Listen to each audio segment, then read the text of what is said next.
So నా పని కూడా ఈజీ అయిపోద్ది యాక్చువల్గా, త్వరగా కూడా అయిపోవడానికి ట్రై చేద్దాం. Praise the lord. ఓకే, ఇంతకుముందు వాక్యం, ఇంతకుముందు నేను ఇక్కడ మెసేజ్ ఇచ్చినప్పుడు ఏ టైటిల్ మీద ఒక వాక్యం చెప్పానో ఎవరికి గుర్తుందండి? ట్రై చేయండి. మనస్సాక్షిని పవిత్రంగా ఉంచుకోవడం గురించి.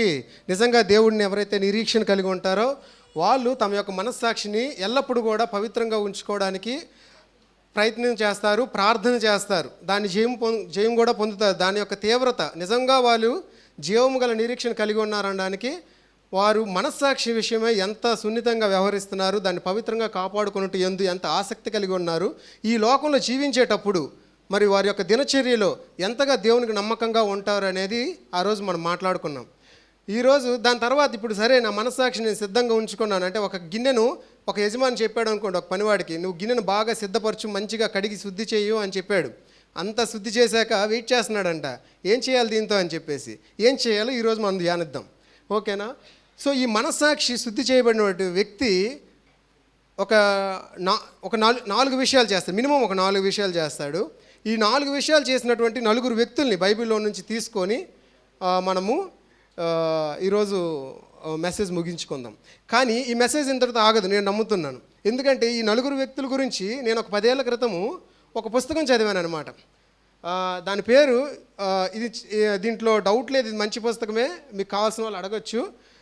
సర్వోన్నత ప్రాధాన్యతలు అనే ఒక పుస్తకం అనమాట, జాక్ పూనెన్ గారు రాసింది. 10 ఏళ్ల క్రితం చదివాను. అది నా జీవితాన్ని ఎంతగానో ప్రభావితం చేసిందని నేను నమ్మగలను. ఎందుకంటే అప్పట్లో ఇది ఎవరి అవసరం కోసమైతే రాయబడిందో ఆ అవసరం కలిగిన వ్యక్తిగా నేను ఉన్నాను. ఇప్పుడు చదువుతున్నప్పుడు అంటే ఇప్పుడు చదివాను దానికోసం కొంతవరకు. అది చదివినప్పుడు నా అవసరతలు తీర్చబడ్డవే కాదు, ఈ అవసరతలు ఉన్న వ్యక్తులకు కూడా షేర్ చేయాలి అనే స్థితికి నిజంగా అక్షరాలు నెరవేరబడ్డాయి. ఇలా చేస్తే ఇలా జరుగుద్దనే దేవుని లేఖనాలు అనేవి నాకు చాలా సహాయపడ్డాయి. సో ఈరోజు అంటే అది నాకు వచ్చిన భారం బట్టి ఆ 4 పర్సన్స్ జీవితాంతం గుర్తుంటారు, మీకు కూడా గుర్తుండిపోవాలి. ఆ 4 ఒకటి చేశారు. ఆ ఒక్కటి ఏం చేశారనేదే మనం ఈరోజు మెసేజ్ టాపిక్. ఎందుకు ఇంతకీ దేని గురించి చెప్తున్నా బ్రదర్ అంటే, మనము ఎంతమందము దేవుని రాజ్యం కొరకు, దేవుని యొక్క రాకడ కొరకు, దేవుని రాజ్యం కొరకు ఆసక్తి కలిగి ఉన్నాము. అంటే మన వ్యక్తిగత జీవితాల్లో జస్ట్ ఆదివారం ఒక మందిరానికి రావడం కాదు, మంగళవారం శుక్రవారం జరిగే ప్రార్థనలకు జస్ట్ అలా రావడం కాదు. దేవుని గురించి నిజముగా ఆసక్తి కలిగి, తీవ్రత కలిగి, దేవుని పట్ల ఆసక్తి కలిగి ఎంతమంది ఉన్నాము అనేది ఈరోజు మనం ధ్యానించాలి, పరిశీలన చేసుకోవాలి. మరి పరలోకం రాజ్యం గురించి దేవుని వాక్యంలో ఏం చెప్పబడిందో మనం చూద్దాము. మత్తయి సువార్త 13వ అధ్యాయము 44 నుంచి 46 వచనాలు. మత్తయి సువార్త 13వ అధ్యాయము 44 నుంచి 46 వచనాలు. పరలోక రాజ్యము పొలములో దాచబడిన ధనమును పోలి ఉన్నది. ఒక మనుషుడు దాన్ని కనుగొని దాచిపెట్టి అది దొరికిన సంతోషముతో వెళ్ళి తనకు కలిగినదంతయు అమ్మి ఆ పొలమును కొనును. మరియు పరలోక రాజ్యము మంచి ముత్యములను వెదుకుచున్న వర్తకుని పోలి ఉన్నది. అతడు అమూల్యమైన ఒక ముత్యమును కనుగొని పోయి తనకు కలిగినదంతయు అమ్మి దానిని కొనును. ఓకే, అక్కడ పరలోక రాజ్యం గురించి ప్రభువారు చెప్పినటువంటి ఉపమానము ఏమని ఒకసారి చూడండి. పొలములో దాచబడిన ధనమును పోలి ఉన్నది. ఒక మనుషుడు దాన్ని కనుగొని కట్ చేసి చెప్తున్నా, తనకు కలిగిన దంతయు అమ్మి ఆ పొలమును కొనును. ఇంకొక దగ్గర మంచి ముత్యములు కొన వెదుకుచున్న వర్తకును పోలి ఉన్నది. అతడు అమూల్యమైన ఒక ముత్యమును కనుగొని పోయి తనకు కలిగినదంతయు అమ్మి దాన్ని కొనును. జస్ట్ ఈ బుక్ తీసేసే ముందు ఒక మాట అడుగుతాను. ఈరోజు లోకేష్ బ్రదర్ మాట్లాడతాడని చూడొద్దు, నిజంగా దేవుడే మాట్లాడతాడు అని విశ్వసిద్దాం. ఈరోజే కాదు, ప్రతిరోజు కూడా, రైట్? మరి ఎంతమంది దేవుడు మాట్లాడతాడు అని వచ్చారు ఇక్కడికి? రైట్. ఈరోజు ఖచ్చితంగా వర్షం పడుతుందని అనుకున్నాం అనుకోండి, ఖచ్చితంగా ఏం తీసుకెళ్తాం? మరి ఈరోజు దేవుడు మాట్లాడతాడు అన్న వాళ్ళు మరి ఎంతమంది అంటే ఆ మాటలను తమతో పాటు తీసుకెళ్ళడానికి సిద్ధపడి వచ్చారు? ఇక్కడ జస్ట్ విని వెళ్ళిపోవడం కాదు. కానీ మీరు అంటే నా సజెషన్ ఏంటంటే, ఇలా ఒక పుస్తకం నేననే కాదు చాలామంది మెయింటైన్ చేస్తున్నారు, రాసుకోవడం, ఒక పేపర్ మీద రాసుకొని దాని వారం అంతట్లో కూడా దాన్ని జ్ఞాపకం చేసుకోవడం, అక్కడ నుంచి మనం ఇంకా పైకి కట్టుకుంటూ వెళ్ళడం. ఇది జస్ట్ ఒక కాంప్లిమెంటరీ లేదా సప్లిమెంట్స్ అనుకుంటే మనం డైలీ ఆహారం తినాలి.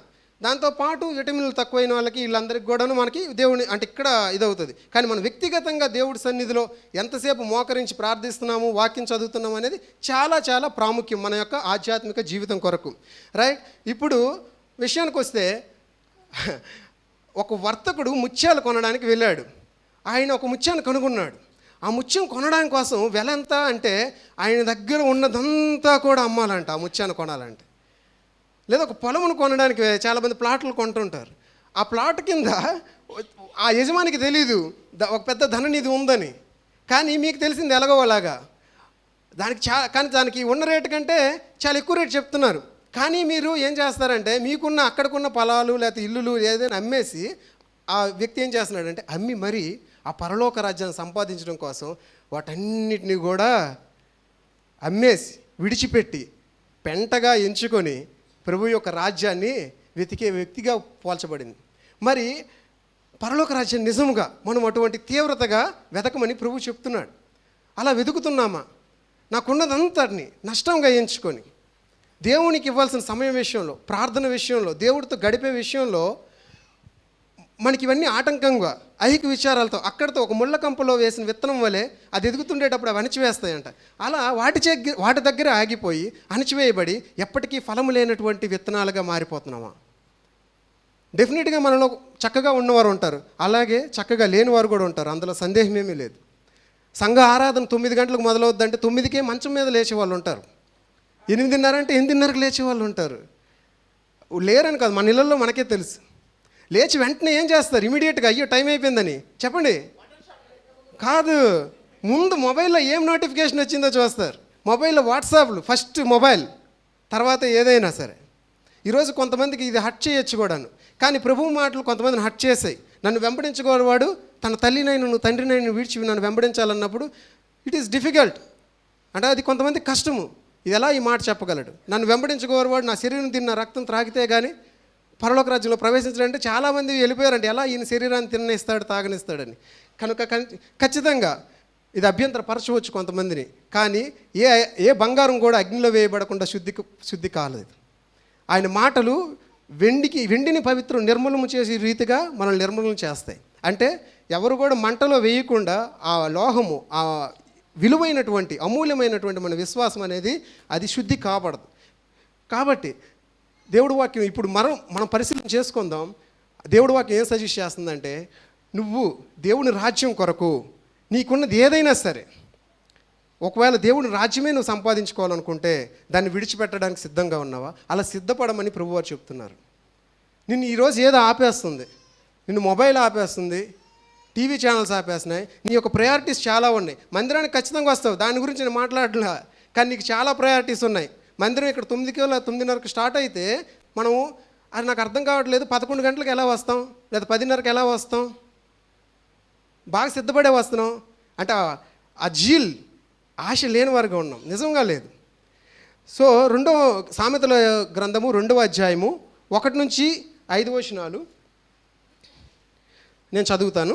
నా కుమారుడా, నీవు నా మాటలను అంగీకరించి నా ఆజ్ఞలు నీ యొద్ద దాచుకుని ఎడ్ల, జ్ఞానమునకు నీ చెవియొగ్గి హృదయపూర్వకంగా వివేచనను అభ్యసించిన ఎడ్ల, తెలివికై మొరపెట్టిన ఎడ్ల, వివేచనకై మనవి చేసిన ఎడ్ల, వెండిని వెతికినట్లు దాన్ని వెతికిన ఎడ్ల, దాచబడిన ధనమును వెతికినట్లు దాన్ని వెతికిన ఎడ్ల, యెహోవా యందు భయభక్తులు కలిగి ఉన్నట్టు ఎట్టిదో నీవు గ్రహించదవు, దేవుని గూర్చిన విజ్ఞానము నీకు లభించును. అక్కడ 4వ మాట చూడండి, వెండిని వెతికినట్లు దాన్ని వెతికిన ఎడల, దాచబడిన ధనమును వెతికినట్లు దాన్ని వెతికిన ఎడల. మనం రోజులో వాక్యం కొరకు ఎంత సమయం కేటాయిస్తున్నాం? ప్రార్థన కొరకు ఎంత సమయం కేటాయిస్తున్నాం? జస్ట్ అంటే ఇన్ని అధ్యాయాలు చదివితే సరిపోద్దా బ్రదర్ అని అడగడానికి కాదు. మనం ఆ వాక్యాన్ని దినమంతటిని కూడా ధ్యానించమని బైబిల్ చెప్తుంది. అంటే పుస్తకం చూస్తూనే కాదు, మీకు ఇంతకుముందు చెప్పినట్లు అంటే ఎన్నో మీకు ఎలా అయితే ఆ వాక్యాన్ని మెడిటేట్ పాటల ద్వారా మెడిటేట్ చేసుకోవచ్చు, వాక్యాన్ని మనం స్లిప్ మీద రాసుకొని దాన్ని మెడిటేట్ చేసుకోవచ్చు. నిజంగా ఆ వాక్యంతో మనం జీవించాలి. మనకున్న ప్రాధాన్యతలు ఏవైనప్పటికి కూడాను ఇంకా లోతుకు వెళ్తే అంటే మనం వాక్యానికంటే దేనికి కూడా, వాక్యం అంటే ప్రార్థన ఆరాధన ఇవన్నీ, దేవుడి కంటే దేనికి కూడా మన విషయాలు మన హృదయంలో ప్రాధాన్యతనివ్వడానికి వీల్లేదు. నువ్వు నిజముగా అలాగూ నీకు ఆకర్షించే ప్రతి దాన్ని విడిచిపెట్టి దాన్ని వెండిని వెతికినట్లు, నిజంగా నీ బంగారం పోతే వెతకవా? ధనం పోతే వెదకవా? అలా నువ్వు దేవుడిని వెతికినట్లయితే అప్పుడు నువ్వు దేవుడి యందు భయభక్తులు కలిగి ఉండుటంటే ఏంటో గ్రహించుకుంటాం. మన జీవితంలో ఇది కాదనలేని సత్యం అండి. మనకు చాలా ప్రాధాన్యతలు అయిపోయాయి. 9 గంటలు పడుకుంటే కానీ నా శరీరానికి ఆరోగ్యం ఉండదని నమ్ముతాం మనం. లేకపోతే ఇంత భోజనం చేయాలి, అన్నిటిని శ్రద్ధ తీసుకుంటాం. కానీ దేవుడి విషయాలకు వచ్చేసరికి జస్ట్ కూటాల్లో మాట్లాడొచ్చు, లేకపోతే పాటలు పాడొచ్చు, ఇంకోది చేయొచ్చు. కానీ నిజముగా వ్యక్తిగతంగా దేవుడిని ఎరగకుండానే ఉండిపోతాం. రోజులు గడిచిపోతాయి. సాక్ష్యాలు చెప్పొచ్చు, కానీ దేవుడిని వ్యక్తిగతంగా ఇంతకుముందు నాకు వాక్యం చెప్పాలంటే ఏ వాక్యం చెప్పాలి, ఏ మెసేజ్ చెప్పాలనేది కాదు. ఇప్పుడు ఆ మెసేజ్ని చెప్పాలి అంటే అది నాకు జీవమై ఉండాలి. జీవం లేని దాంతో ఏం మాట్లాడతాం? మనం కూడా యూట్యూబ్ మెసేజ్లు వినేసి లేదా 4 చెప్పేసి ఒక టాపిక్ చెప్పినప్పుడు ఆ టాపిక్ గురించి మాట్లాడడం, కోటాల్లో మాట్లాడడం కష్టమేం కాదు. నిజముగా వ్యక్తిగతంగా ఈరోజు ఇంతకుముందు జరిగిన ఉజ్జీవ కోటాల్లో కూడా వాళ్ళు ఒకటే చెప్పేసి వెళ్ళారండి. ఈ ఉజ్జీవం అనేది మిమ్మల్ని ఎప్పుడు కూడా ఉజ్జీవింపజేస్తూ ఉండాలి. మరలా ఉజ్జీవం పైన ఆధారపడేదేమే కాదు, కానీ ఆ ఉజ్జీవంని, ఆ మంట నీలో రగులుతూనే ఉండాలి. దాని కొరకు ఎంత వెల అయినా చెల్లించి ఒక 4 వ్యక్తులు చూద్దాం. ఓకే, మేరీ లోకాసు వార్త 10వ అధ్యాయము 38 నుంచి 42 వచనాలు. లోకాసు వార్త 10వ అధ్యాయం 38 నుంచి 42 వచనాలు. అయితే ఒక సమరయుడు ప్రయాణమైపోవచ్చు, అతడు పడియున్న చోటికి వచ్చి అతనిని చూచి అతని మీద జాలిపడి దగ్గరకు పోయి నూనె 10:38 నేను చదువుతాను. అంతటా వారు ప్రయాణమైపోవచ్చుండగా ఆయన ఒక గ్రామంలో ప్రవేశించెను. మార్తా అను ఒక స్త్రీ ఆయనను తన ఇంట చేర్చుకొనెను. ఆమెకు మరియా అను సహోదరి ఉండెను. ఈమె యేసు పాదముల యొద్ద కూర్చుండి ఆయన బోధ వినుచుండెను. మార్త విస్తారమైన పని పెట్టుకుని చేత తొందరపడి ఆయన యొద్దకు వచ్చి, ప్రభువా, నేను ఒంటరిగా పనిచేయటకు నా సహోదరు నన్ను విడిచిపెట్టినందున నీకు చింత లేదా? నాకు సహాయం చేయమని ఆమెతో చెప్పుమనెను. అందుకు ప్రభువు, మార్తా మార్తా, నీవు అనేకమైన పనులను గూర్చి విచారము కలిగి తొందరపడుచున్నావు, కానీ అవసరమైనది ఒక్కటే. మరియా ఉత్తమమైన దాన్ని ఏర్పరచుకొనెను, అది ఆమె యొద్ద నుండి తీసివేయబడదని ఆమెతో చెప్పెను. ఈ వాక్యం చాలామందికి మనలో ఫెమిలియర్గా, అంటే చాలా తెలిసిన విషయం. ఇక్కడ మార్త చేస్తుంది చూడండి. మనం ఇంతవరకు ఏమనుకున్నాం అంటే మన వ్యక్తిగత విషయాల గురించి చెప్పాను. వ్యక్తిగత విషయాలు ఒకవైపు, దేవుని కార్యాలు ఒకవైపు. దేవుని కార్యాలకి, దేవుని రాజ్యాన్ని వెంటాడటంలో మనం ప్రాధాన్యత ఇవ్వాలని చెప్పాం. ఇక్కడ ఒక మెట్టు ఎదిగి చూస్తాం. మార్త ఏం చేస్తుందంటే దేవునికే సేవ చేస్తుంది. మార్త ఎవరికి సేవ చేస్తుంది? యేసు ప్రభు తన శిష్యులు వచ్చారని సేవ చేస్తుంది. మరియా ఆయన పాదాల యొద్ద కూర్చొని ఆయన వాక్యాన్ని, ఆయన చెప్పేటటువంటి బోధను వింటుంది.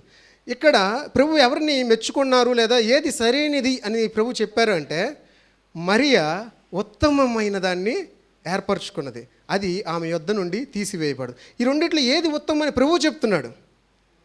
దేవుని కోసం చేసే పనులు అంటే ఇక్కడ వాక్యం జరుగుతుంటుంది. బయట మనము చాలా ఏర్పాట్లు చేస్తుంటాం దేవుని కొరకే, పరిచర్య కొరకే. కానీ దేవుడి చెప్తుంది ఏంటంటే వాక్యానికి 2 చెప్పేటప్పుడు, రెండింటిని పోల్చాలనుకునేటప్పుడు వాక్యానికి అధిక ప్రాధాన్యం. చూడండి, ఒకవేళ వాక్యం కొరకు నేను బయట చేయాల్సిన పని థర్డ్ పార్టీ వేరే వాళ్ళకి ఇవ్వాల్సి వస్తుంది. అంటే క్యాటరింగ్ వాళ్ళకి ఇచ్చేసాను అనుకోండి, ఒక భోజనం ఏర్పాటు చేయాలనుకునేటప్పుడు, లేదా ఇంకో జ్యూస్ చేయాలి, లేదా ఇంకోటి టీ చేయాలి, లేదా ఇంకోటి చేయాలనుకునేటప్పుడు అది బయట వాళ్ళకి ఇచ్చేస్తే నాకు ఒక 1000 రూపాయలు వేస్ట్ అయిపోతాయి అనుకునేటప్పుడు, నేను దాని మూలంగా నేను వాక్యాన్ని వింటాను అన్నప్పుడు ప్రభువు చెప్తున్నాడు, అది చెయ్యి. దీని కొరకు నేను ఆ 1000 రూపాయలు 2000 మిగులుతాయని చెప్పేసి నేను వాక్యాన్నే కోల్పోతున్నప్పుడు అది దేవుడు మెచ్చుకునదగినటువంటి పని కాదు. ఎందుకు ఇలా చెప్తున్నామంటే, ఒక్క పూట ఆహారం లేకుండా, ఒక్క పూట భోజనం చేయకుండా ఎవరైనా ఉండి చూడండి. అంటే రోజు ఆకలి, అంటే రోజు ఆహారం తింటే నేనా, ఒక పూట లేకపోతే ఏమైనా కాదా? అంటే రోజు వాక్యం పర్సనల్గా చదువుకుంటాం కదా, వేరే దగ్గర వింటాం కదా, కానీ ఒక పూట వదిలేస్తే కాదా? అంటే ఒక పూట మీరు ఆహారాన్ని మాని చూడండి. ఎస్పెషల్లీ కరోనా వచ్చిన తర్వాత చూడండి, మీకు ఎంత వీక్ వస్తుందో, ఎంత షివరింగ్ వస్తుందో, ఎంత నీరసం అవుతుందో మీకు అర్థమవుతుంది. అలాగే దేవుని వాక్య విషయంలో కూడాను దీనికి ఎవరూ తీసివేయలేరు. మరియా ఉత్తమమైన దాన్ని ఏర్పరచుకున్నది. ఆ ఉత్తమమైనది ఏర్పరచుకున్నప్పుడు ఎందుకు ఆ ఉత్తమం అంటే దేవుని వాక్యము కీర్తన 85:12 వచనం అనుకుంటా చూడండి. కీర్తన 85:12. యెహోవా ఉత్తమమైన దాన్ని అనుగ్రహించును, మన భూమి దాన్ని ఫలమనిచ్చును. నేను చదువుతాను. 1 నుండి 3 వచనాలు. అంటే ఈరోజు మనం ఏమనుకుంటామంటే చాలామంది రక్షణ అనేది ఒక ట్రైన్లో ప్రయాణం అనుకోండి, ఆ గమ్యము పరలోక రాజ్యం అనుకోండి. టికెట్ దొరికింది, సార్ చాలాసార్లు చెప్పు ఉంటారు కదా మనకి, ట్రైన్లో ప్రయాణిస్తున్నాం, అమ్మయ్య నా రక్షణ నాకు దొరికిపోయింది అనుకొని హ్యాపీగా ప్రయాణించే క్రైస్తవులు చాలామంది అయిపోయాం. కానీ ఆ ప్రయాణం చేసే జీవితం అంతా కూడాను వ్యర్థం చేసుకునే క్రైస్తవులు కూడా అంతే మోతాదులో పెరిగిపోయారు. నీకు అనుగ్రహించబడినటువంటి కృప, పౌలు అంటాడు కదా, నీవు నాకు ఇచ్చినటువంటి కృప నాలో వ్యర్థము కాలేదు. దేవుడు ప్రతి ఒక్కరు కూడా రక్షించబడినప్పుడు, పిలుచుకున్నప్పుడు పౌలు ఇంకో దగ్గర అంటాడు, ఆయన ఏ పిలుపుని బట్టి నన్ను పిలిచాడో, దేన్ని పట్టుకోవాలని నన్ను పిలిచాడో దాన్ని పట్టుకోవడానికి నేను పరిగెడుతున్నాను. సో మనం ఏంటంటే రక్షణ దొరికేసిందనేసి హ్యాపీగా ఉన్నాం, కానీ నిజమైన దాన్ని ఏది ఈ జీవితంతో మనం చేయవలసినటువంటి పనిని, ఈ జీవితంతో మనం మహింపరచవలసినటువంటి దేవుణ్ణి, లేకపోతే ఈ జీవితం అనేది ఆఖరికి ఒక వృద్ధాప్యంకి వచ్చేసరికి మరణస్థితికి వెళ్ళినప్పటికీ ఏం చేశాను దేవుని కొరకు, లేకపోతే దేవుని యొక్క జీవం నేను ఎంతగా అనుభవించాను అనే దానికి చూసేటప్పుడు శూన్యం కనిపిస్తుంది, రక్షణ దొరుకుద్ది. చూడండి ఇక్కడ 85వ కీర్తన, నిన్న ఈ మాటలు చదివినప్పుడు ఎంతగా 1 నుంచి 3 వచనాల్లో 1 నుంచి 3 వచనాల్లో ఏముంటుందంటే చదవాల్సిన పని లేదు, జస్ట్ అక్కడ ఏముంటుంది, దేవుడు మన కొరకు చేసినటువంటి పని ఏంటనే ఉంటుంది. ఆయన మన కొరకు ఇచ్చినటువంటి రక్షణ. 2వ వచనం, నీ ప్రజల దోషమును పరిహరించి ఉన్నావు, వారి పాపమంతయు కప్పివేసి ఉన్నావు. ఇలా ఆయన చేసిన పనులు ఉంటాయి. 8 నుంచి 12 మేరీ చేసిన పని కనబడుతుంది. దేవుడైన యెహోవా సెలవిచ్చు మాటను నేను చెవిని పెట్టెదను, ఆయన తన ప్రజలతోనూ తన భక్తులతోనూ శుభవచనం సెలవిచ్చును, వారు మరలా బుద్ధిహీనులు కాకుందురుగాక. మన దేశంలో మహిమ నివసించినట్లు ఆయన రక్షణ ఆయనకు భయపడు వారికి సమీపంగా ఉన్నది. 12 యెహోవా ఉత్తమమైన దాన్ని అనుగ్రహించును, మన భూమి దాని ఫలమునిచ్చును. చూడండి, మన జీవితము ఎండిపోయినటువంటి ఒక పొలంలాగా ఉండిపోయినప్పటికి కూడా, అంటే మనం ఏమాత్రం ఫలభరితంగా దేవుని కొరకు ఫలములు ఫలించలేని వారిగా ఉన్నప్పటికి కూడా దేవుని వాక్యానికి ఉన్న శక్తి ఏంటంటే అది నిన్ను ఫలభరితంగా మారుస్తుంది. ఎన్నో రెఫరెన్స్ ఉన్నాయి. దేవుడి యొక్క వాక్యం ఏం చేస్తుంది అంటే మనల్ని, మన ఈ భూమిని, ఈ ఎండిన భూమిని ఫలించేటట్లుగా ఫలభరితంగా చేస్తుంది. ఆ వాక్యానికి ఆ శక్తి ఉంది. మరి అటువంటి వాక్యాన్ని దేవుడి మాటను వినడానికి ఎంతోమంది నిర్లక్ష్యంగా ఉన్నాం. దేవుడు వాక్యాన్ని వినడానికి ఎంతోమంది నిర్లక్ష్యంగా ఉన్నాం. పేతురు అంటాడు కదా, ప్రభువా మీరు కూడా వెళ్ళిపోవాలంటారు, లాస్ట్ టైం చెప్పాను, మీరు కూడా వెళ్ళిపోవాలనుకుంటున్నారా, నన్ను విడిచి వెళ్ళిపోవాలనుకుంటున్నారంటే అంటాడు యోహాను రాసిన సువార్తలో 6వ అధ్యాయం 66 నుంచి 67 వచనాల్లో, ప్రభువా మేము ఎక్కడికి వెళ్ళిపోగలం, నీవే నిత్య జీవపు మాటలు గలవాడే, మేము ఎక్కడికి వెళ్ళిపోగలం. మరి పేతురుకి కలిగినటువంటి ప్రత్యక్షత నిజంగా గుండెలో మండుతుందా? కీర్తన 39:3లో ఒక మాట ఉంటుంది. కీర్తన 39:3లో, నా గుండె మండుచుండెను, నా గుండె చూడండి,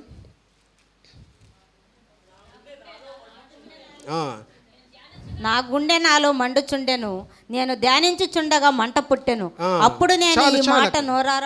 ఓకే, రైట్, చాలు. ఇంగ్లీష్లో ఎలా ఉంటుందంటే, అంటే నా గుండె నాలో మండుచుండెను, నేను ధ్యానించుండగా మంట పుట్టెను, అది అలా ఉంది కదా. ఇంగ్లీష్లో రివర్స్లో ఉంటుంది అనమాట. నేను ధ్యానించుచుండగా మంట పుట్టెను, ఆ సమయంలో నా గుండె నాలో మండుచున్నది.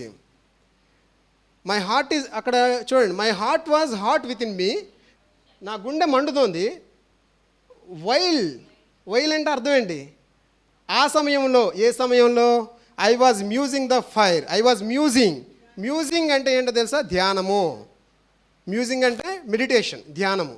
నేను వాక్యాన్ని ధ్యానిస్తున్నప్పుడు నీ చల్లబడిపోయినటువంటి ఆత్మీయ జీవితం కూడా వెచ్చగా బర్న్ అవుతుంది ఆ వాక్యాన్ని ధ్యానించినప్పుడు. చూడండి, వాక్యము మనకి ఇలాగే కనబడుతుంది, మామూలుగా చదువుకుంటూ వెళ్ళిపోయి ఒక స్టోరీలా కనబడుతుంది. కానీ దాన్ని ధ్యానిస్తామో, ఏదైతే ఒక వాక్యం హృదయానికి తాకుతుంది కదా, వాక్యాన్ని పెట్టుకొని ధ్యానించినప్పుడు మీరు గడ్డిపైన బయటికి వెళ్ళినప్పుడు, ఒక ఎగ్జాంపుల్, గడ్డిపైన ఎండపడుతుంది అనుకోండి, ఎక్కడ గడ్డి కాలిపోదు, కానీ దాని మధ్యలో భూతద్దం పెట్టండి.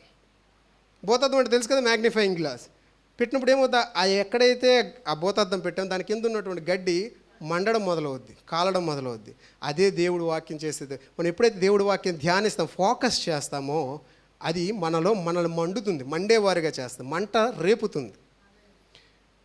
ఓకే, ఆ మంట రేపడానికి చాలా మాధ్యమాలు ఉన్నాయి. ఇక్కడ మనకు సంఘము, సహవాసము, అలాగే వ్యక్తిగతం. ఈ మంట అనేది, ఇప్పుడు రేగే మంట అనేది మనము వ్యక్తిగతంగా మన 4 గదుల మధ్యలో మోకరించి ప్రార్థన చేసి వాక్యం చదివినప్పుడు ఆ మంట కొనసాగుతుంది. అట్లీస్ట్ మీకు బలహీనంగా ఉండేటప్పుడు సంఘానికి డిఫాల్ట్గా ఇది ఒకటి గుర్తుపెట్టుకోవాలి, డిఫాల్ట్గా మరీ శ్రేష్టమైనది ఎంచుకుంది ఆయన పాదాల యొద్ద కూర్చొని ఆయన స్వరం వినడం. మందిరానికి వచ్చి మంగళవారం జరుగుతుంది, శుక్రవారం జరుగుతుంది, ఆదివారం, వాటిని ఏమాత్రం దానికి వెనక చెప్పకుండా దేవుడి మందిరానికి వచ్చి ఆయన వాక్యాన్ని విన్నప్పుడు ఆ మంట మరలా నీలో చల్లారిపోయినటువంటి మంట రేగుతుంది. 4 కొరివులు పొయ్యిలో కాలుతున్నాయి అనుకోండి, బాగా మండుతుంది.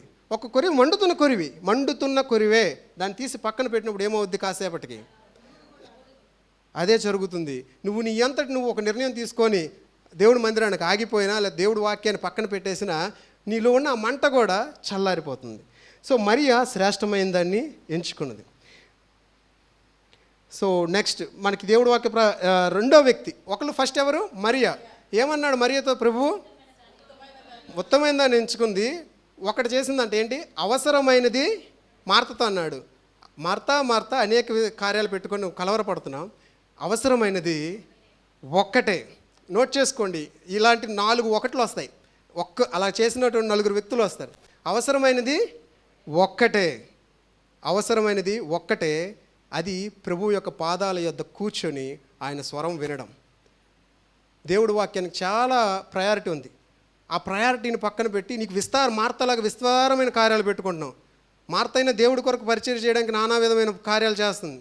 కానీ నీకు వ్యక్తిగతంగా డబ్బు సాధించాలనో లేకపోతే ఇంకోటి రిచ్ అవ్వాలనో ప్రసంగి అంటాడు. ఇవన్నీ ప్రసంగిలు ఎవరు? సొలొమోన్. అంటే చాలా అప్పటి కాలంలో ప్రపంచానికి ఆయన రాజు, అంత ధనికుడు, అంత ఐశ్వర్య సంపన్నుడు. ఆయన అంటాడు, దేవుని యందు భయభక్తులు కలిగి ఆయన ఆజ్ఞలు గైకొనుట తప్ప ఇంకా మనుషులు చేయవలసినటువంటి పని ఇంకేమీ లేదు. నీకు ఇవ్వబడిన దాంతో నువ్వు సంతృప్తి కలిగి దేవుని యందు భయభక్తులు కలిగి ఉండము. దావీదు, సెకండ్ పర్సన్ దావీదు. కీర్తన 27 కీర్తన 4 నుంచి 6 వచనాలు. 27వ కీర్తన 4 నుంచి 6. యెహోవా యొద్ద ఒక వరము అడిగితిని, దానిని నేను వెతుకుచున్నాను. యెహోవా ప్రసన్నతను చూచుటకును ఆయన ఆలయంలో ధ్యానించుటకును నా జీవితకాలమంతయు నేను యెహోవా మందిరములో నివసింపగోరుచున్నాను. ఆపత్కాలమున ఆయన తన పర్ణశాలలో నన్ను దాచును, తన గుడారపు మాటున నన్ను దాచును, ఆశ్రయదుర్గము మీద ఆయన నన్ను ఎక్కించును. ఇప్పుడు నన్ను చుట్టుకొని ఉన్న నా శత్రువుల కంటే ఎత్తుగా నా తల ఎత్తబడును. ఆయన గుడారములో నేను ఉత్సాహధ్వని చేయొచ్చు బలులు అర్పించదు. చాలక్క అక్కడ దావీదు ఏమంటున్నాడు? అదే రెండోది, ఒక్క వరం అడిగాడు. మరియాకి అవసరమైనది ఒక్కటే. దావీదు అంటున్నాడు, ఒక్క వరం అడిగాను. ఒక్క వరం మహారాజు అడుగుతున్నాడండి. ఒక్క వరాన్ని శత్రువుల మీద జయాన్ని అడగట్లా, మహారాజ్య స్థాపన కొరకై వేడుకొనట్లా, ఒక్క వరం అడిగాను. అది ఏంటంటే అదే ఆయనంట వెతుకుచున్నాడంట. దానినే నేను వెతుకుతున్నాను, ఆ ఒక్క వరాన్ని. ఏమంటే యెహోవా ప్రసన్నతను చూచుటకును ఆయన ఆలయంలో ధ్యానించుటకును నా జీవిత కాలమంతయు నేను యెహోవా మందిరంలో నివసింపగోరుచున్నాను. మందిరం అనగానే ఒక్క చర్చే కాదు, మన దేహమే దేవుని ఆలయం అయి ఉన్నది. మన వ్యక్తిగత జీవితాల్లో, మనం ఉండే ఇళ్లల్లో, మనం ఎక్కడుంటున్నామో అక్కడ దేవుని యొక్క ప్రసన్నతను చూచుటకు ఆయన ఆలయంలో ధ్యానించుటకు నేను నా జీవితం కోరుకుంటున్నాను. ప్రసన్నత అనే పదానికి ఇంగ్లీష్లో బ్యూటీ అని ఉంటుంది. కింగ్ జేమ్స్ కానీ ఏదైనా సరే ఏముందక్క? బ్యూటీ అంటే ఆయన యొక్క బ్యూటీ, ఆయన యొక్క అందము. ఒకరిని వర్ణించాలనుకునేటప్పుడు ఒకసారి వాళ్ళు మొహం ఎలా ఉంది, వాళ్ళ కళ్ళు ఎలా ఉన్నాయి, వారి చేతులు ఎలా ఉన్నాయి, ఇవన్నీ రకరకాలుగా వర్ణిస్తాం. ఆయన అదే చెప్తున్నాడు. ఆయన యొక్క బ్యూటీని చూడడానికి, ఆయన యొక్క ప్రసన్నత అంటే బ్యూటీ. నెక్స్ట్ ఆయన ఆయన బ్యూటీని చూడడానికి. ఆయన బ్యూటీ అంటే ఏంటి? దేవుడు కనబడ్డాడు కదా, ఆయన బ్యూటీ ఎలా చూస్తాం? ఎగ్జాక్ట్లీ. మీరు పెళ్ళి కాని వాళ్ళుగా అనుకుందాం. ఒకసారి బ్యాక్కి వెళ్ళిపోండి. మీకు పెళ్ళి సెట్ అయింది, ఎవరిని చూడాలనుకుంటారు? పెళ్ళి కొడుకుని లేదా పెళ్ళి కుమార్తెని. ఎందుకు చూడాలని అంటే మామూలుగా జనరల్గా మాట్లాడు, వారి beauty. So why you wants to see, ఎందుకు మీరు చూడాలనుకుంటున్నారు? దాని వెనుక ఒకటి ఉంది. ఏంటి? ప్రేమ. దావీదుకి దేవుడంటే పాత నిబంధనలో ఉన్న వ్యక్తి అయినప్పటికి కూడా ఎనలేని ప్రేమ. ఆ ప్రేమను ఎప్పుడు మర్చిపోతావో పెళ్ళైన తర్వాత అది ఉండదు కదా, జనరల్గా తగ్గిపోదు. అంటే ఎందుకు? ఆ ప్రేమ చల్లారిందనే చెప్పాలి, దాన్ని ఒప్పుకోవాలి. సో ఆ ప్రేమ కలిగి ఉన్నటువంటి వ్యక్తి ఆవిడ కొరకు లేకపోతే ఆయన కొరకు పరితపిస్తాడు, చూడాలని ఆశపడతాడు. దావీదు అదే చేస్తున్నాడండి. I want to see the beauty of your face. నీ యొక్క మొహాన్ని చూడాలనుకుంటున్నాను, నీ యొక్క బ్యూటీని చూడాలనుకుంటున్నాను. అది ఎలా వస్తుంది? ఆ ప్రేమ ఎలా జనిస్తుంది? ఆ ప్రేమ ఎలా జనిస్తుంది? ఆయన నీ కొరకు ఎటువంటి వాడై ఉన్నాడో ధ్యానించినప్పుడు తెలుస్తుంది. ఆయన మన కొరకు శిలువలో మరణించడంలో చూపినటువంటి అక్కడ ప్రేమ కనబడుతుంది. నన్ను ఎంతగా క్షమించావు, నేను ఏ స్థితిలో వెళ్ళిపోవాలి, అసలు మనం ఆ ట్రైన్ ఎక్కడానికి అర్హులం కాదు, అసలు క్యూలోనే లేము, ఎక్కడో ఉన్నాం, బురదలో దొరులుతున్నాం, రే ఎక్కడ ఉంటే ఆ పరలోకం నుంచి అగ్ని వచ్చి మిమ్మల్ని కావాల్సిందని ఆయనే తీసుకొచ్చి ఆయన రక్తంతో కడిగి టికెట్ ఫాస్ట్గా నీకు ఆల్రెడీ ఆయన రిజర్వ్ చేసిన టికెట్ని ఎక్కించేసి మనల్ని పంపించాడండి ప్రభు. ఆ ప్రేమను సిలువపైనటువంటి ఆయన వ్యక్తపరిచినటువంటి మనకి ఆయన తన కుమారుని కూడా ఇవ్వడానికి వెనకాడలేనటువంటి ప్రేమ అది. మన కొరకు చివరి రక్తబొట్టు కారినంతగా చూపించినటువంటి ప్రేమ అది, వెలయైన ప్రేమ. ఆ ప్రేమను ధ్యానించినప్పుడు నువ్వు ఆయన మాటలు వినడానికి, ఆయన పాటలు పాడడానికి పరుగులెత్తుతావు. ప్రేమ చల్లారిపోయిందేమో చూసుకో.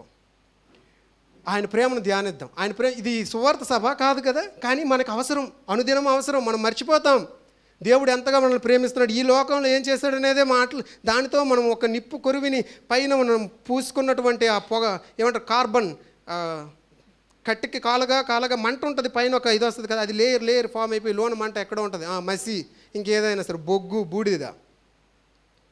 ఆ ప్రేమను అనుదినము ధ్యానించదు. ఎంతగా నన్ను క్షమించావు ప్రభు. ఎవరికి లేని అవకాశం అండి. వారం మనకి బల్ల ఇదనేది చాలా ఇది ఒక ధన్యత. అలాగే మనం అనుదినం కూడా ఆయన మన కొరకు చేసినటువంటి బలియాగాన్ని ధ్యానం చేసుకున్నాడు. ఆయన ఎంతగా మనల్ని ప్రేమించాడు, ఎంతగా క్షమించాడు అనేది మీ వ్యక్తిగతంగా ఎటువంటి గొప్ప రక్షణ ఇచ్చా ప్రభు. చీకటిలో నశించిపోవలసిన మమ్మల్ని గొప్ప వెలుగుమయమైనటువంటి రాజ్యంలోకి మమ్మల్ని పిలిచావు. ఆ మహారాజ్యానికి ఎంత భాగ్యము ఇది. మరి నీకు అనిపించట్లేదంటే ఆ జీవాన్ని కోల్పోయావు. అదే మరి జీవం గల నిరీక్షణ అంటే. నీ నిరీక్షణ ఉంది యేసు ప్రభు వచ్చినప్పుడు వెళ్తానని, కానీ దాంట్లో జీవం లేదు. డెడ్ బాడీని పెట్టుకుని ఎన్ని రోజులు ఉంచుకుంటావు ఇంట్లో? తీసేయి. నీలోకి ఆ జీవాన్ని ప్రవహింపజేస్తుంది వాక్యం. దావీదు అదే చేశాడు. చూడండి, కీర్తన 84వ అధ్యాయం 10వ వచనం, 63:1-3 చూద్దాం. కొన్ని 63 పెట్టండి. అదే మాటలు అక్కడ కనబడతాయి. నేను చదువుతాను అక్క 1 నుంచి. దేవా నా దేవుడవు నీవే, వేకువను నిన్ను వెతుకుదును, నీ బలమును నీ ప్రభావమును చూడవలనని పరిశుద్ధాలయమందు నేను ఎంతో ఆశతో నీ తట్టు కనిపెట్టి ఉన్నాను. నీళ్లు లేక ఎండి ఉన్న దేశమందు నా ప్రాణము నీ కొరకు తృష్ణగొని ఉన్నది. నీ మీదే ఆశ చేత నిన్ను చూడవలన నా శరీరం కృషించుచున్నది. నీ కృప, అందరు చెప్పండి, నీ కృప జీవము కంటే ఉత్తమము. మరి ఆయన కృప కంటే నీకు ఇంకేదో ఉత్తమం అయిపోయింది. నీ కృప, దిస్ ఇస్ వాట్ అంటే అది నీకు లైవ్ అయిపోవాలి, అది నీకు ప్రత్యక్షత అయిపోవాలి. నా తండ్రి నా కొరకు ఏం చేశాడో అనేటువంటి, ఆయన ఇటువంటి కృపనిచ్చాడు అనేది నీకు ఎంతగా అది జీవం అవుతుందో, దాన్ని తెలుగులో తర్జుమా చేయలేకపోతున్నాను, అది నీకు ఎంతగా నిజమవుతుందో, వాస్తవం అవుతుందో, బ్రెయిన్లో కాదు హృదయంలోకి ఇదైపోతుందో, అప్పుడు నువ్వు అంటావు దావీదులాగా, నీళ్లు లేక ఎండి ఉన్న స్థలమందు ఎలా అయితే దుప్పి ఆశపడుతుందో అలా నేను నీ కొరకు ఆశపడుతున్నాను ప్రభువా. మరి ఎంతమంది నిజముగా ఇటువంటి ఆశ కలిగి ఉన్నామో 10:30కి 11కి 10 గంటల తర్వాత వచ్చిన వాళ్ళు చెప్పాలి. కీర్తన 84:10 వచనం. ఈ ఆవరణములో ఒక్క దినము గడుపుట 1000 దినముల కంటే శ్రేష్టము. భక్తిహీనులు కూడా ఓకే నీ ఆవరణంలో అది సేమ్, ఒక దినము గడుపుట 1000 దినముల కంటే శ్రేష్టం. నీకు ఇంకేదో శ్రేష్టం అయిపోయింది. భక్తిహీనుల గుడారంలో చాలా అన్యులతో ఇష్టం వచ్చినటువంటి సంభాషణలు చేస్తాం, అన్నీ చేస్తాం. నా సజెషను, ఎంతోమంది ఇచ్చిన సజెషన్ కూడా, యూ హ్యావ్ యువర్ అంటే పుస్తకం రూపంలో ఉన్నటువంటి బైబిల్ని కలిగి ఉండండి. ఇది ఎక్కడికైనా తీసుకువెళ్ళొచ్చు. మొబైల్ తీసుకెళ్ళిన ప్లేసుల్లో కూడా తీసుకెళ్ళిపోవచ్చు కదా. షార్లోకి మొబైల్ తీసుకెళ్ళాము, బైబిల్ తీసుకెళ్ళిపోవచ్చు. బైబిల్ వద్దు అన్నారు అనుకోండి, మనము ఆ రోజు ప్యాసేజ్ని పేపర్ మీద త్వరగా రాసేసుకొని తీసుకెళ్ళిపోవచ్చు. ఎందుకు ఇది సడన్గా ఇది చెప్తున్నానంటే, మరి చర్చికే బైబిల్ క్యారీ చేయట్లేదు, మరి ఇంకెక్కడ మీరు బైబిల్ క్యారీ చేస్తారు, ఏం చేస్తారు? మొబైల్లో ఏం వాక్యం చదువుతారు? అది ఎంతవరకు మీ హృదయాల్లో ఉంటుంది? నాకు ఒక వాక్యం తగిలింది అనేది మీకు మెమరైజ్ అంటే అది పెట్టుకోవాలి భద్రంగా. అంటే ఎలా పెట్టుకుంటాం? అదే అంటే ఇది వాక్యంలో ఉందా బ్రదర్, ఎక్కడ నువ్వు మొబైల్లో చదవకూడదంటే నేను చెప్పలేను. కానీ నిజంగా దీనికి దానికి చాలా తేడా. నేను ట్రై చేశా మొబైల్తో, అది జస్ట్ చదువుకొని వెళ్ళిపోతాం. అంటే బలి అర్పించినట్టు ఉంటుంది. ఈరోజు ఎన్ని చాప్టర్లు చదివేశా, అయిపోయింది. కానీ దేవుడు ఏం కోరుతాడు? బలిని కోరేవాడా? నేను బలిని కోరువాడిని కాదు, కనికరం కోరువాడిని. మొన్నే హోషే గ్రంథం అయింది. బలిని కోరువాడు కాదు. నేను వారం అంతా నాకు నచ్చినట్టు బతుకుతా, ఆదివారం వెళ్ళి పడిపోతా అంతే. అప్పుడు కూడా హోషే కాలంలో అలాగే ఉన్నారు. 2వ రాజుల గ్రంథాల కాలంలో ప్రజలు, నాకు నచ్చినట్టు నేను బతుకుతా, కానీ దేవుడికి బలి అర్పించాల్సింది అర్పించేస్తా. అప్పటి వాడే హోషియా అంటున్నాడు. ఆ టైంలో ప్రభు అంటున్నాడు, నేను బలిని కోరువాడిని కాదు, బలులు అర్పించుట కంటే విధేయత చూపుట మేలు. దావీదు గుర్తించాడు ఆ విషయాన్ని. ఒక్క వరాన్నే కోరాడు. మహారాజు కంటే బిజీ పర్సన్ ఎవరు లేరు ఇక్కడ. రైట్. ఆస్తి గల యవ్వనుడు. నెక్స్ట్ మార్కు సువార్త 10వ అధ్యాయము 17 నుంచి 22. నేను మీకు అర్థమైనట్టు చెప్తున్నాను, స్పీడ్ అయిపోతున్నానా? Okay, right. మార్కు సువార్త 10వ అధ్యాయము 17 నుంచి 22. చదవమంటారు బ్రదర్? చదవండి. ఆయన బయలుదేరి మార్గమును పోవుచుండగా ఒకడు పరిగెత్తుకొని వచ్చి ఆయన ఎదుట మోకాల్లోని, సద్బోధకుడా, నిత్య జీవనకు వారసుడగుటకు నేనేమి చేయుదునని ఆయన అడిగెను. యేసు, నన్ను సత్పురుషుడని ఎలా చెప్పుచున్నావు? దేవుడు ఒక్కడే కానీ మరి ఎవడనూ సత్పురుషుడు కాడు. నరహత్య చేయవద్దు, వ్యభిచరింపవద్దు, దొంగిలవద్దు, అబద్ధ సాక్ష్యం పలకవద్దు, మోసపుచ్చవద్దు, నీ తల్లిదండ్రులను సన్మానింపము అన్న ఆజ్ఞలు నీకు తెలియను కదా అని అతనితో చెప్పెను. అందుకతడు, బోధకుడా, బాల్యము నుండి ఇవన్నీ అనుసరించుచునే ఇంటినని చెప్పెను. యేసు అతను చూచి అతను ప్రేమించి, నీకు ఒక్కటి కొదువుగానున్నది, నీవు వెళ్ళి నీకు కలిగి ఉన్నవన్నీ అమ్మి బేదలకిమ్ము, పరలోకమందును నీవు ధనము కలుగును, నీవు వచ్చి నన్ను వెంబడించమని చెప్పెను. అతడు మిగుల ఆస్తి గలవాడు కనుక ఆ మాటకు ముఖము చిన్నబుచ్చుకొని దుఃఖపడుచు వెళ్ళిపోయాను. చాలక్క. ఇదే ఈ యవ్వనస్తుడైనటువంటి అధికారి గురించి 3 సువార్తల్లో చెప్పబడింది. జాన్ గాస్పల్, అది డివైన్ గాస్పల్, అంటే కేవలం యేసుక్రీస్తు గురించి ఆయన ఓన్లీ ఫోకస్ అక్కడ ఉంటుంది కాబట్టి పక్కన పెడితే ఈ 3 సువార్తల్లో కూడా చెప్పబడింది ఈ వ్యక్తి గురించి. అంటే ఆ రిఫరెన్స్ ఇప్పుడు చదవం, కానీ మత్తయి సువార్తలో 16వ అధ్యాయం ఇలా ఉంటుంది, లూకా సువార్తలో 18వ అధ్యాయం ఇలా ఉంటుంది. చాలా ప్రాముఖ్యమైనది. ఇక్కడ ఒక యవ్వనస్తుడు కలిసి, నేను పరలోక రాజ్యాన్ని పొందాలనుకుంటున్నాను, ఏం చేయాలి ప్రభువా అని అడుగుతాడనమాట. నేను ధర్మశాస్త్రంలో ఉన్న నియమాలు చెప్తాడు. నియమాలు చెప్పినప్పుడు ఇవన్నీ నేను చేస్తున్నాను, ఓఎస్ అంటున్నాడు. మనం కూడా అలాగే ఉంటాం కదా, చక్కగా చేస్తున్నాం అంటాడు. కానీ 21వ వచనంలో ప్రభు చెప్పిన మాట ఒకసారి చూడండి. యేసు అతన్ని చూచి అతన్ని ప్రేమించి, స్లోగా చదువుదాం, అతన్ని ప్రేమించి, అతను కోపగించుకోలేదు, ఏం చేయలేదు. హీఈస్ లవింగ్, మనల్ని ప్రేమిస్తున్నాడు. నీకు ఒక్కటి కొదువుగా ఉన్నది, నీవు వెళ్ళి నీకు కలిగినదంతయు అమ్మి బేదలకిమ్ము, నన్ను వెంబడించి అంటాడు. ఈరోజు మనందరికీ మనకున్న ఆస్తిని అమ్మేసి మనల్ని వెంబడించమని చెప్పట్లా. ఆ వ్యక్తి, ఇవన్నీ సువార్తలో ఒక్క వ్యక్తితో నా మాట చెప్పాడు. దానిలో నుంచి కానీ ఆ వ్యక్తి ఏం చేశాడంటే, ఆయన మిగులు ఆస్తి గలవాడు కనుక తను వ్యాకుల పడుచు ప్రభువుని విడిచి వెళ్ళిపోయాడు. ప్రభు ఈరోజు అంటే ఆ వ్యక్తిని దేన్ని ప్రేమిస్తున్నాడు? ప్రభువు కంటే ఆయన లోకాన్ని ఎక్కువ ప్రేమిస్తున్నాడు. ఆ కంటెంట్, అక్కడున్న థియరీని మనం తీసుకోవాలి. అక్కడున్న బిహైండ్ ఏముంది అంటే, నువ్వు దేనికంటే ఎక్కువగా అంటే ప్రభువుని ప్రేమించలేకపోతున్నావు. మనం సమస్తము కంటే, ఆయనకున్న సమస్తము కంటే ఎక్కువగా ప్రభువును ప్రేమించాలని ప్రభువు కోరుకుంటున్నాడు. ఆయన ఏదైతే ఎక్కువ ప్రేమిస్తున్నాడో ప్రభువు కంటే దాన్నే చెప్తున్నాడు. మరి మనకేదో ఎక్కువైపోయింది. కొంతమంది మొబైల్ ఎడిక్షన్ భయంకరం, టీవీ సీరియల్స్ ఎడిక్షన్ భయంకరం.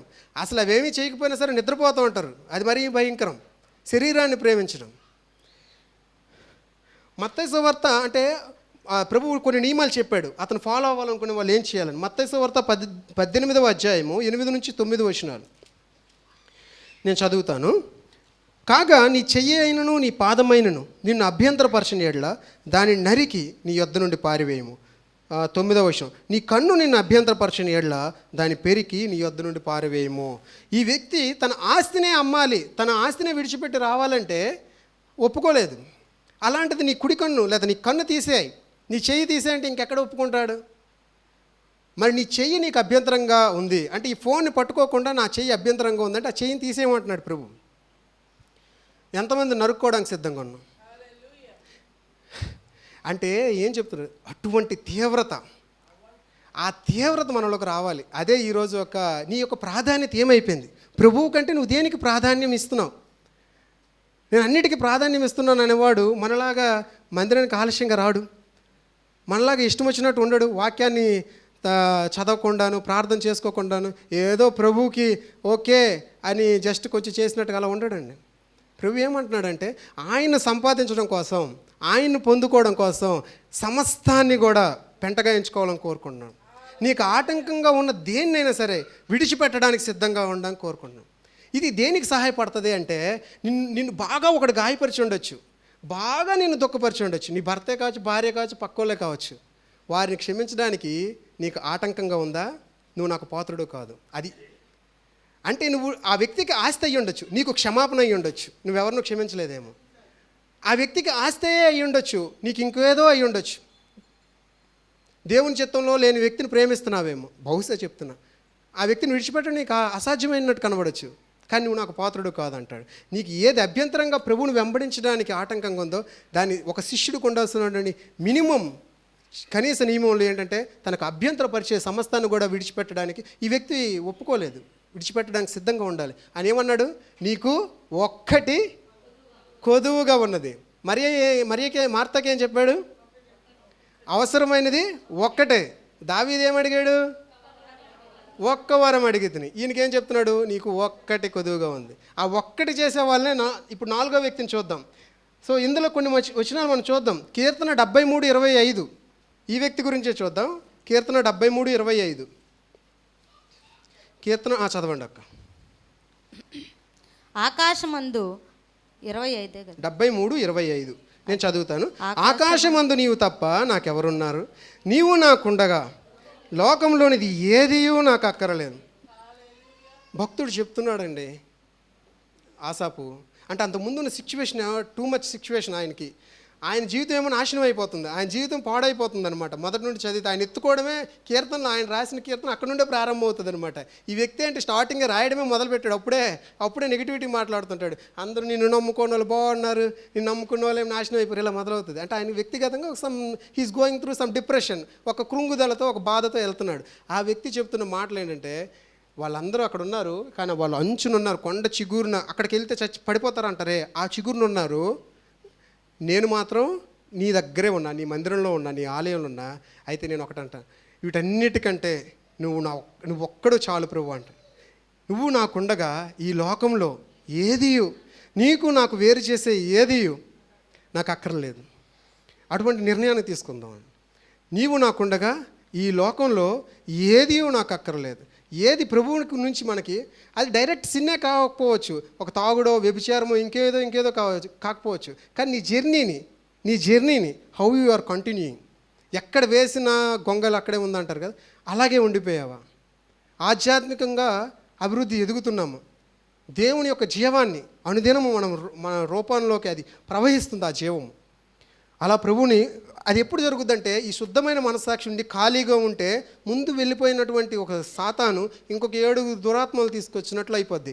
ఈ 7 దురాత్మలు నీకు రాకుండా, చేరకుండా నువ్వు ఇంకా దేవుని కొరకు వెలగాలంటే ఒక్క నియమాలను ఎంచుకోవాలి. ఇప్పుడు చెప్తున్న ఒక్కొక్కటి. Okay, right. మార్క్స్ సువార్త 8:36 మార్క్స్ సువార్త 8:36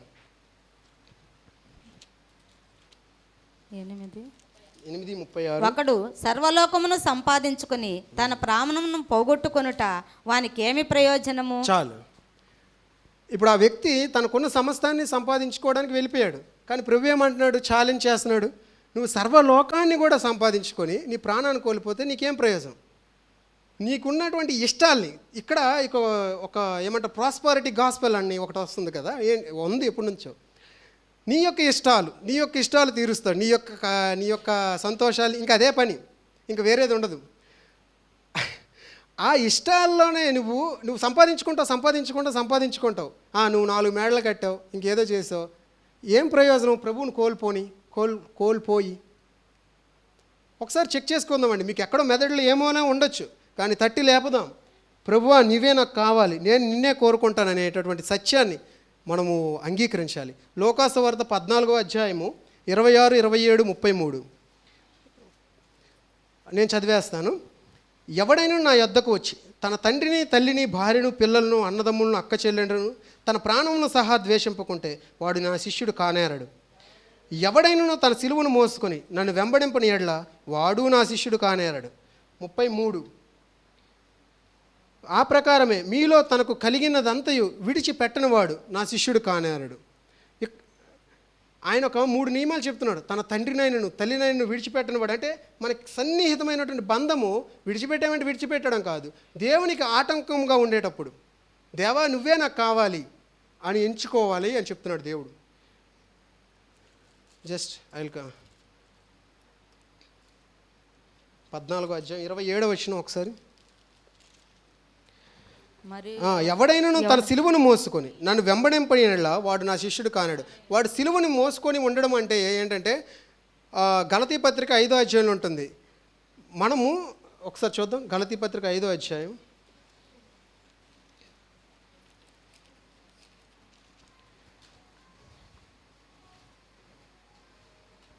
24వ వచనం ఉంటుంది. క్రీస్తు యేసు సంబంధులు శరీరమును దాని ఇచ్ఛలతోనూ దురాశలతోనూ సిలువ వేసి ఉన్నారు. నీ యొక్క శరీరం నుంచి వచ్చేటటువంటి ఇచ్ఛలు దురాశలకి లోబడకుండా ఆయన వెంబడించాలనుకునేటటువంటి వాడు ఆ సిలువను ఎత్తుకొని వెళ్ళాలి. నీ యొక్క శరీరం నిన్ను ప్రేరేపించవచ్చు, నీ యొక్క దురాశలు, ఈ లోకంలో ఉండేవాళ్ళు, నీ పక్కన ఉండేవాళ్ళు చాలా రిచ్ అయిపోవచ్చు, ఇంకేదో అవ్వచ్చు, కానీ దేవుడినే కోల్పోయి నువ్వు సాధించాలి అనుకునేటప్పుడు, అంటే నువ్వు దేవుడికి సమయం ఇవ్వలేకపోతున్నప్పుడు, దేవుడిని అమితంగా ప్రేమించలేకపోతున్నావు, దేవుడి సన్నిధిలో నువ్వు గడపలేనంతగా నిన్ను ఏంటి డిస్ట్రాక్ట్ చేస్తుందో. ఒక సపోజ్ ఒక 100 కేసులు నేను చేస్తే నేను దేవుడిని సమయం గడపలేను అనుకునేటప్పుడు యూ లిమిట్ అంటే తగ్గించు కౌంట్ని. దేవుడికి సమయం ఇవ్వలేకుండా, లేకపోతే నీ శరీరాన్ని అక్కలాగా నలగగొట్టుకోవడానికి దేవుడిని సమర్పించుకోవాలి. సో దేవుడిని పొందడం కోసం నేను దేన్నైనా సరే నష్టంగా ఎంచుకుంటాను. చూద్దాం. అలాంటి వ్యక్తి పౌలు ఫిలిప్పీ రాసిన పత్రిక 3వ అధ్యాయం 7 నుంచి 14 వచనాలు చదవమంటారా? చదవండి. అయిన 7 నుంచి చదివేది బ్రదర్. చదవండి. అయినను నీవేమి నాకు లాభకరములై ఉండెను వాటిని క్రీస్తు నిమిత్తము నష్టముగా ఎంచుకుంటుని నిశ్చయముగా నా ప్రభు అయిన యేసుక్రీస్తుని గూర్చిన అతి శ్రేష్టమైన జ్ఞానము నిమిత్తమై సమస్తమును నష్టముగా ఎంచుకొనుచున్నాను. క్రీస్తును సంపాదించుకొని ధర్మశాస్త్ర మూలమైన నా నీతిని కాక క్రీస్తు నందలి విశ్వాసము వలనైన నీతి అనగా విశ్వాసమును బట్టి దేవుడు అనుగ్రహించు నీతి గలవాడినై ఆయన యందు అగుపడి నిమిత్తమును ఏ విధము చేతనైనను మృతుల్లో నుండి నాకు పునరుద్ధానమును కలగవలనని ఆయన మరణ విషయంలో సమానానుభవము గలవాడినై ఆయనను ఆయన పునరుద్ధాన బలమును ఎరుగు నిమిత్తమును ఆయన శ్రమలలో పాలివాడొకట ఎట్టిదో ఎరుగు నిమిత్తమును సమస్తమును నష్టపరుచుకొని వాటిని పెంటతో సమానముగా ఎంచుకొనుచున్నాను. అక్కడ 13వ వచనం కూడా ఉంది కదా. ఇదివరకే నేను గెలిచితనైనను ఇదివరకే సంపూర్ణ సిద్ధి పొందితనైనను నేను అనుకునటలేదు, కానీ నేను దేని నిమిత్తము క్రీస్తు యేసు చేత పట్టబడితనో దానిని పట్టుకొనవలెనని పరిగెత్తుచున్నాను. సహోదరులారా, నేను ఇదివరకే పట్టుకొని ఉన్నానని తలంచుకొనను. అయితే ఒకటి చేయుచున్నాను, వెనుక ఉన్నవి మరచి ముందున్న వాటి కొరకై వేగిరపడుచు క్రీస్తు యేసునందు దేవుని ఉన్నతమైన పిలుపునకు కలుగు బహుమానమును పొందవలెనని గురి యొద్దకే పరిగెత్తుచున్నాను. ఆమేన్. ఈ పౌలు ఒక మాట అంటున్నాడండి. ఆయన ఒక్క మాట చెప్తున్నాడు అనమాట.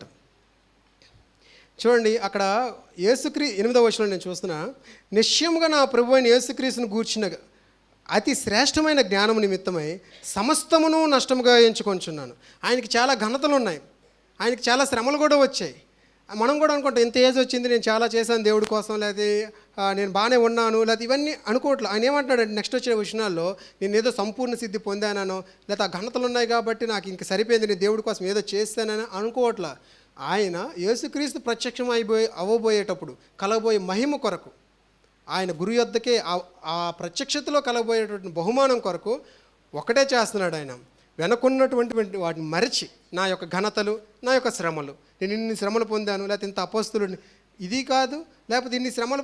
కొన్నిసార్లు మనం ఏమవుతాం, శ్రమలలో ఇక్కడ కూడా నిరీక్షణ పనిచేయాలి. శ్రమలలో అందులో అంటే నాకు ఎలాగో అక్కడ శ్రమలే ఉన్నాయి, ఇక్కడ శ్రమలే ఉన్నాయి, నాకు ఎక్కడున్నా ప్రభు దగ్గర కూడా శ్రమలే ఉన్నాయి అనుకొని మనం నిరుత్సాహపడిపోతాం.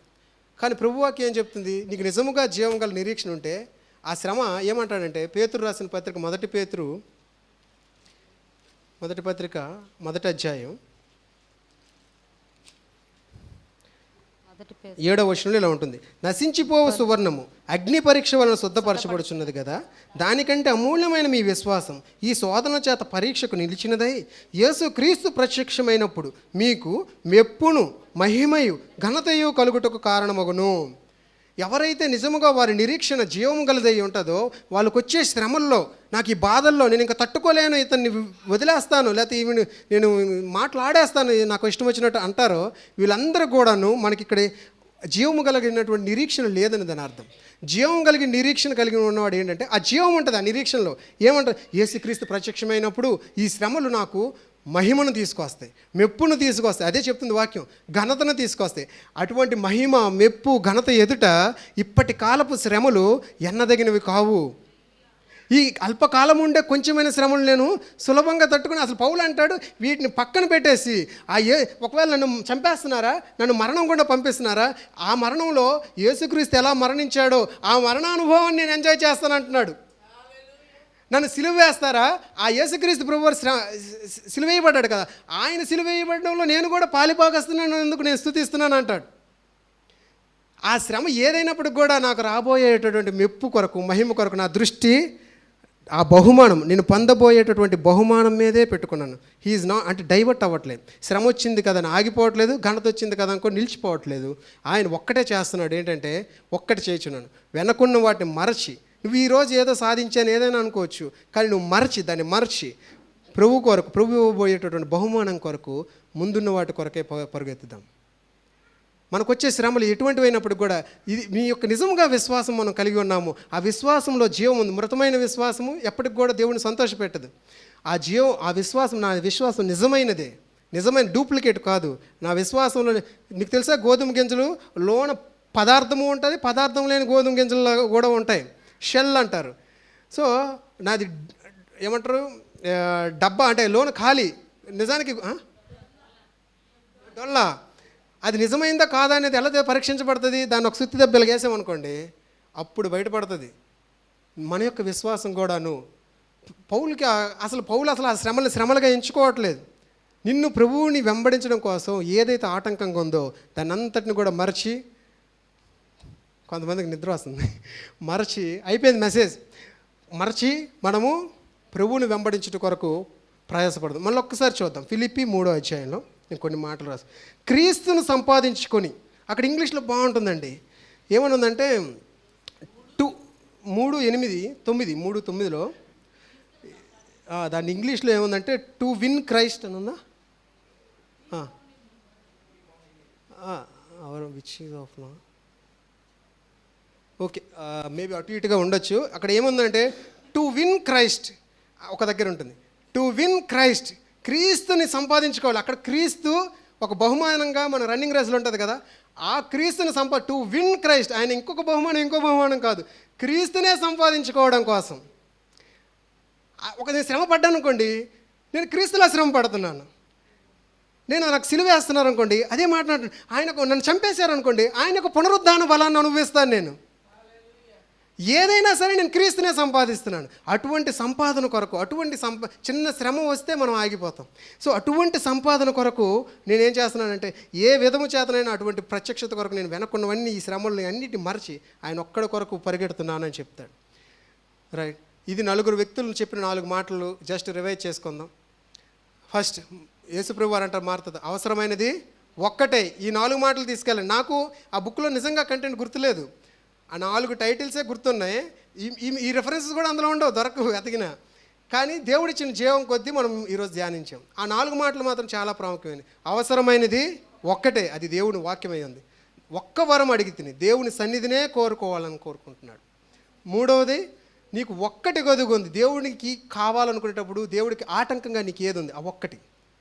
4వది, వెనుకున్న వాటిని మరిచి ముందున్న వాటి ఒక్కటే చేస్తున్నాడు ఆయన.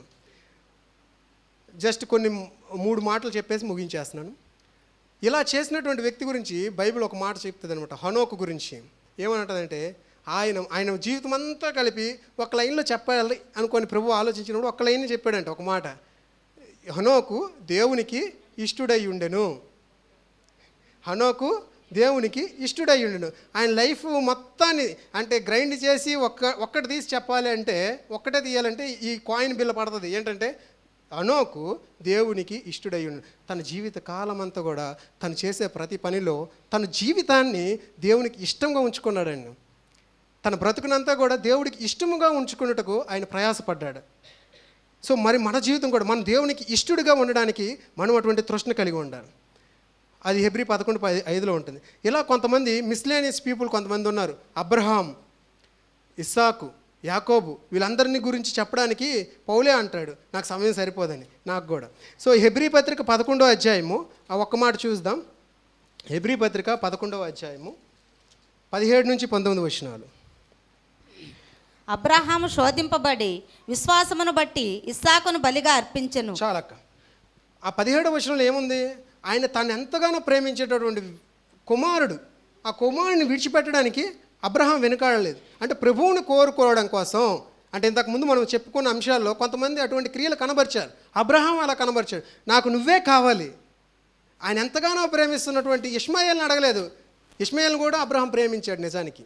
కానీ అతను ఎంతగానో ప్రేమిస్తున్నా నీకు ఏకైక కుమారుడు ఒక్కడే ఉన్నాడు, ఆ ఒక్కడు కూడా కోల్పోతే ఎలాగా? అంటే ఎంత అమూల్యమైన వాడు ఇస్సాకు అబ్రహాంకి.